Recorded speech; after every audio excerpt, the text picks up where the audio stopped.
Bonjour à tous, j'espère que vous allez bien. On se retrouve pour l'analyse de CKB. C'est vous qui avez décidé dans les commentaires. Je vous rappelle que vous avez la possibilité de voter entre Arbitrum et Jupiter. Donc c'est vous qui décidez entre Jup et ARB. Le coin qui reviendra le plus en commentaire gagnera l'analyse. Et également, n'hésitez pas à me proposer d'autres altcoins que je pourrais analyser. Également, il y a bientôt le nouveau mentorship qui sera disponible. Pour le rejoindre, c'est le premier commentaire épinglé, le premier lien en commentaire épinglé. Il vous suffit juste de vous inscrire sur BitGet via notre lien partenaire, de remplir ce petit formulaire ici, ça vous prend 2 secondes, email identifiant BitGet, et vous aurez bientôt accès à ce mentorship ici qui n'est pas terminé, qui va être composé d'une vingtaine de cours, je pense. Ça va être le mentorship le plus complet ici sur le price action, crypto et finance traditionnelle, théorie et pratique. C'est-à-dire la théorie, qu'est-ce qu'on apprend, et la pratique, comment on met ça en pratique, exécution des ordres, stratégie, etc. etc. Donc, pour ceux qui veulent le rejoindre, c'est gratuit. Il faut juste suivre les étapes que je viens de vous expliquer. Et je vous le dis, en termes de mentorship, il n'y aura pas mieux dans la communauté francophone. C'est vraiment une masterclass. Alors, pour revenir ici sur CKB. Première des choses, on va regarder, avant de parler d'analyse technique, on va regarder dilution, donc c'est-à-dire différence entre le prix et le market cap. Ici, vous avez la capitalisation du projet qui a été aux alentours des 90 millions en septembre 2023, qui a fait un pic autour des 1,5 milliard quasiment. Je pense qu'avec les mèches, on a dû atteindre ça. Ici, valeur référencée 1,4 milliard environ, et ça, c'est le prix. On voit qu'en termes de prix, on avait un ATH ici autour des 4 centimes, et on voit qu'on a fait ici un pump autour des 3,2 centimes, et on voit qu'en termes de market cap, on a complètement explosé l'ATH, mais en prix, ça n'a pas été le cas. Pourquoi? Parce qu'il y a eu beaucoup de dilution. Il y a eu la dilution de tokens, il y avait beaucoup moins de tokens en circulation en 2021 qu'en 2024-2025. C'est ce qui explique que ici, on a un CKB justement qui a pas fait d'ATH en termes de prix, mais qui a fait un ATH en termes de market cap. La bonne nouvelle, c'est que le total supply est programmé pour être à 86, je ne sais pas si c'est le max supply, ça faudrait vérifier, mais actuellement, ce serait une valeur à 46 milliards 201 millions, on est à 45 milliards 508 millions. Alors, je ne crois pas que ce soit le max supply, c'est juste le total supply qui a été release depuis le début, mais ça ne veut pas dire que c'est le max supply, donc ça, faut prendre en compte. Je vais aller chercher le supply ici sur le CoinMarketCap. Est-ce que c'est bien ça? Nervous Network, c'est bien ça. Voilà, ça c'est l'inflation du projet. Et c'est une chose que vous devez regarder avant d'investir absolument, c'est est-ce qu'il y a beaucoup d'inflation. Par exemple, si vous regardez en 2021, donc je vous prends même pas en 2021, vous savez quoi, je vous prends début 2023. On a eu une inflation depuis début 2023 qui est de 36%, c'est quand même beaucoup, ok? C'est quand même beaucoup, donc ça à prendre en compte. Il y a des gros unlocks et ensuite il y a des montées lentes comme ça, mais on voit qu'il y a encore de la dilution, c'est-à-dire que tous les jours, on relise, on sort des nouveaux tokens qui peuvent être dumpés sur le marché, et ça, faut bien le comprendre, ok? Donc c'est ce qui explique ici cette faiblesse où le marché, on arrive sur un point où les intérêts sont assez bas, il y a peu de demandes en altcoin actuellement. Que ce soit institutionnel ou au niveau des particuliers, les gens ont déjà fait leur bague. En fait, c'est ce qui fait qu'il y a très peu de nouveaux acheteurs dans le marché actuellement. On attend justement des bonnes news, un Bitcoin qui explose pour que les médias puissent continuer d'en parler, de bonnes news de la part de Donald Trump avec des réserves stratégiques, etc., que la terre entière puisse se réintéresser au marché pour relancer une vague haussière sur les alts. Mais pour l'instant, c'est pas le cas. Et du coup, il y a des tokens qui sortent tous les jours. Du coup, c'est ce qui fait que ces tokens sont probablement vendus. Et c'est ce qui explique ici cette chute lente où vous avez l'impression que le truc va jamais se relever. Alors, c'est pas forcément le cas, hein. Parce qu'on arrive dans des zones qui sont super intéressantes, mais encore une fois, il faut nuancer le propos. Zone intéressante ne veut pas dire bottom to the moon. Ça, je sais qu'il y en a beaucoup qui ont du mal à comprendre. Quand je parle de zones intéressantes, ce sont des zones intéressantes techniquement. Ça veut dire quoi? Ça veut dire que si vous prenez un FIB ici, et que par exemple, je vous montre des zones très simples. Je vous montre des zones 0,25, ça n'a rien à voir avec Fibonacci, ici c'est pour que vous puissiez comprendre. 0,25, 0,5, 0,75. Quand on arrive sous 0,5, on va dire que le marché commence à rentrer dans des zones intéressantes. Moi, je vous dirais même que sur les altcoins, souvent, ça va être autour des 0,75, voire sous les 0,75. Okay, tout ça, ce sont des zones extrêmement intéressantes d'un point de vue alt. Je vais même vous rajouter un autre niveau. On va mettre 0,90. Sur les altcoins, en fait, si vous voulez, ça, c'est vraiment la zone la plus pertinente ici, où c'est souvent ici qu'un bottom peut se former. Et on voit ici qu'il y a une première tentative de bottom, une belle structure W bottom, breakout. Et là, on est en train de revenir travailler justement ce qu'on a laissé derrière nous, c'est-à-dire un fair value gap vectoriel que le marché a comblé à 100% cette semaine. C'est bon, c'est comblé à 100%. Ça veut dire quoi? Ça veut dire que si le marché a envie de former un W bottom ici, et je reprends un fil de ce niveau à ce niveau, on est dans la zone parfaite pour le faire. On est à nouveau entre 0,75 et 0,9 ici. Ce qui permettrait justement de former le W bottom et de tenter de repartir. Maintenant, si on n'y arrive pas, et pour l'instant en daily, On a de bonnes news du côté de Powell qui nous annonçait un bon discours, etc. Mais d'un point de vue technique, on peut pas encore se dire ici, bah oui, c'est vrai, il y a un bottom, il y a une belle structure, il y a quelque chose. Ça veut pas dire qu'on n'a pas bottom. Juste pour le moment, on peut pas encore se le dire. Ok. Un bon premier signal, ce serait la cassure de la dernière bougie baissière avec la validation d'un fair value gap derrière. C'est-à-dire, en gros, une belle accélération. Bam. Comme ça, ici, on nous forme, par exemple, un fair value gap. Et là, on aura la confirmation qu'un bottom, éventuellement, tente de se poser. C'est ce qu'a fait Tao. Ok. Pour vous donner un exemple, c'est exactement ce qu'a fait Tao. Tao, ici, il est venu prendre les stops, il a cassé la dernière bougie baissière, il a formé un fair value gap, on est revenu dans le fair value gap, on push. C'est ce qu'on voudrait voir sur CKB. Ici, c'est une pattern qui est très très puissante. Il y en a plein de patterns comme ça.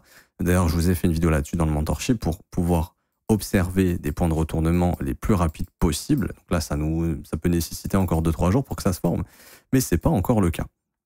Par exemple, ici, vous voyez, c'est ce qu'on avait réussi à faire, cassure de la dernière bougie baissière, bon fair value gap, on est revenu repricer le fair value gap. Malheureusement, derrière, ça n'a pas été bien loin, parce que ça prouve justement ici que c'est faible. Et ici, vous avez la pattern inverse, tac, tac, cassure de la dernière bougie haussière, bam, fair value gap, ok, on reprend quelque chose de baissier. Même chose ici, on a un rebond, cassure de la dernière bougie haussière, fair value gap, on repart à la baisse. Donc ça, c'était un premier signal haussier, mais qui nous a pas ramené très haut, bam, signal baissier directement derrière, la dynamique est baissière, donc plus de chances d'avoir des baisses conséquentes derrière. Donc pour expliquer que pour le moment, il n'y a pas de signaux de bottom. Les prix sont très intéressants, mais il n'y a pas de signaux de bottom. Également, autre chose à noter, et c'est ce qui pose problème sur CKB, c'est que au vu de ce cycle actuellement, si on fait la comparaison avec BTC, ben là on rentre dans une divergence qui est trop importante. C'est-à-dire que, ici vous voyez bien que CKB avait fait un top en avril 2024, BTC était à 72 000 $, BTC est actuellement à 105 580 $, CKB est actuellement à 0,008 $. Ce qui veut dire que CKB est en baisse de 77% depuis son sommet d'avril, Bitcoin est en hausse de, je ne peux pas calculer ici parce que c'est pas la même échelle, mais va être en hausse au moins d'un bon 30% ici. Donc là, on voit qu'on a une énorme divergence, c'est ce qui explique que CKB BTC, alors j'ai pas la charte, mais on va le calculer nous-mêmes, est en train de saigner énormément. Ce qui veut dire que CKB, c'est pas un bon investissement comparé au Bitcoin. CKB vous fait perdre du Bitcoin. Le but quand on investit dans les altcoins, c'est d'acheter plus de Bitcoin, enfin d'avoir plus de Bitcoin derrière. Sinon, autant aller sur le Bitcoin directement. Et là, on voit que c'est pas le cas malheureusement. Et même sur la charte en CKB BTC, je vois pas vraiment de signal de bottom. J'ai plutôt l'impression qu'on va continuer d'aller push sous ce plus bas. Donc CKB va encore perdre un petit peu de valeur ici en faisant un plus bas, c'est-à-dire malheureusement faire encore du moins 20% face au BTC. Ça veut pas dire qu'il va perdre encore 20% face au dollar. C'est-à-dire que par exemple, si BTC monte de 20%, si CKB fait moins 20 face au BTC, CKB fera 0. Si CKB fait plus 30, ça veut dire que Bitcoin aura fait probablement plus 50, plus 60. C'est ça en fait. Et donc pour l'instant, ça reste toujours faible. Alors des signaux positifs, bien sûr, ce serait de former un bottom et de pouvoir repartir. Sauf que, au vu de la dynamique du prix qu'on a actuellement, si jamais CKB n'arrive pas à bottom ici, malheureusement, il viendra récupérer ce plus bas. Et au moment où on ira récupérer ce plus bas, si jamais ça se fait, donc sous les 0,061, si jamais ça arrive et que Bitcoin casse sa résistance, qu'est-ce qui va se passer? Il va se passer la chose suivante. Bitcoin va casser sa résistance, va pump, peut-être à 120 000, 130 000, 140 000, ce qui va permettre à CKB de repumper lui aussi. Mais il y aura la chose suivante à surveiller. Ici, on confirmera ça comme un sommet éventuellement majeur. C'est-à-dire quoi? C'est-à-dire que ce sommet éventuellement sera le dernier sommet de la dynamique baissière. Ce qui veut dire que CKB éventuellement pourrait continuer de diverger avec Bitcoin. Vous prenez votre FIB ici. OK. Et en gros, ça voudrait dire que CKB aura des probabilités de revenir dans la zone suivante entre 0,5 et 0,75. Ici. Et là, quand je vois ce fair value gap, je dirais que ce serait autour des 0,014. Ce qui fait que si malheureusement CKB fait un plus bas, je dis bien s'il fait un plus bas, s'il fait pas un plus bas, ça change un peu la donne. Mais si jamais il fait un plus bas ici, donc là, je sais pas, il faudrait combien encore? Il faudrait moins 27. Bon, ça me paraît beaucoup, hein, si BTC pète la résistance, mais bon, sait-on jamais. À ce moment-là, malheureusement, c'est-à-dire que sur la prochaine accélération du Bitcoin, CKB reviendra probablement dans cette zone-là, autour des 0,014, 0,016. C'est-à-dire qu'en gros, il fera un mouvement d'environ 160% ici.